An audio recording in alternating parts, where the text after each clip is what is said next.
നേരത്തെ ഒരു പള്ളി ഉണ്ടായിരുന്നു, ദേശീയപാത നിർമ്മാണത്തിൻ്റെ ഭാഗമായി അത് പൊളിച്ചു മാറ്റി. ഒരുപാട് സ്ഥലത്തൊക്കെ പള്ളിയും അമ്പലവും ഒരുപാട് ആരാധനകളൊക്കെ ഈ ദേശീയപാത വികസനത്തിൻ്റെ ഭാഗമായിട്ട് പൊളിച്ചു മാറ്റിയിട്ട് ഈ ചരക്കിൽ വരെയുണ്ട്. കയറ്റം കയറാൻ വേണ്ടി അത്രത്തോളം ബുദ്ധിമുട്ട് അനുഭവപ്പെടുന്നതാണ്. ഈ ഭാഗത്തൊക്കെ ഇവർക്ക് ഒരു റീഅലൈൻമെൻറ്റ് നടത്താമായിരുന്നു. നേരെ അവിടെ ആ കാണുന്നൊക്കെ ഇങ്ങോട്ട് ഇവർക്കൊരു വഴക്കൊക്കെ കൊടുക്കാമായിരുന്നു.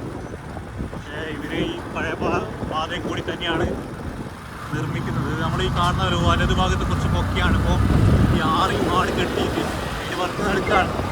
ഏകദേശം മണ്ണടിച്ച് ഉയർത്തണം. പിന്നെ ഇവിടുന്ന് ഒരു പോലെയുള്ള റോഡായിരുന്നു.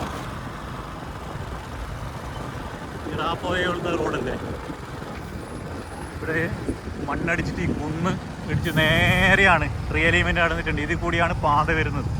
അപ്പോൾ ഇവിടെയൊക്കെ വർക്ക് ഇവർ ഫാസ്റ്റാക്കിയിട്ടുണ്ട്. ലോറി കയറ്റം കയറാൻ അത്രത്തോളം ബുദ്ധിമുട്ട് അനുഭവപ്പെടുന്നുണ്ട്.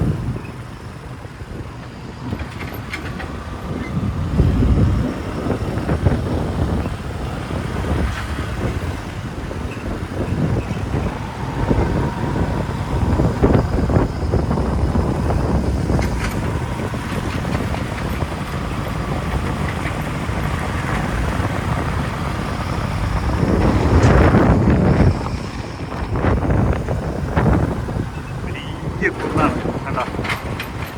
നേരത്തെ ഒരുപാട് സ്ഥലത്ത് മണ്ണിടിച്ചിട്ടുണ്ടായിരുന്നു. ആ ഭാഗത്തൊക്കെ നമ്മൾ കാണാൻ കഴിയും. കോൺക്രീറ്റ് സ്പ്രേ ചെയ്തിട്ടുണ്ടായിരുന്നു, അതൊക്കെ ഇടിച്ചിട്ട് വീണിട്ടുണ്ട്. പിന്നെ ഈ ഭാഗത്തൊക്കെ ഇടിഞ്ഞ് വീണിട്ടുണ്ട്. ഇവരെ കുറ്റം പറയുന്നതല്ല കേട്ടോ, ഈ ഭൂപ്രകൃതി അങ്ങനത്തെ ആയിപ്പോയി.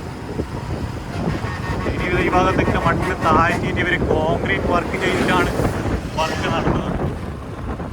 നമ്മൾ ഈ ഭാഗം കണ്ടോ, ഇവിടെയാണ് മണ്ണിടിച്ചിലുണ്ടായത്. നിലവിൽ ഇപ്പോൾ ഇവർ മണ്ണടിച്ച് താഴ്ത്തിയിട്ട് കോൺക്രീറ്റ് വാള് കെട്ടുകയാണ്. നല്ലൊരു കാര്യമാണ്. ഈ വാള് കെട്ടിയിട്ട് ഇനി ആ സൈഡിലൊക്കെ മണ്ണടിച്ച് ഉയർത്തണം, ആ ലെവലിലേക്ക് എത്തിക്കണം. ഇനി ഉയർത്തിയിട്ട് ഈ ഭാഗത്താണ് മണ്ണിടിച്ചിലുണ്ടായത്. അവിടെ ഒരു വീട് ഉണ്ടാകും. അതിൻ്റെ സുരക്ഷിതാവസ്ഥ എത്രത്തോളം ഉണ്ടെന്ന് നമുക്കറിയില്ല. ഭാവിയിൽ ഇവർ കണ്ടായി നീളത്തുണ്ടായി പിറ്റടിച്ച് കയറ്റിയിട്ടും മണ്ണിടിച്ചിലുണ്ടായിട്ടുണ്ട്. അറിയില്ല. നേരത്തെ ഉണ്ടായിരുന്ന പാതയാണ്, റോഡാണ് നമ്മൾ ഈ വലത്ത് ഭാഗത്തായിരുന്നത്. ഈ ഭാഗത്തൊക്കെ സോയിൽ ഏരിയ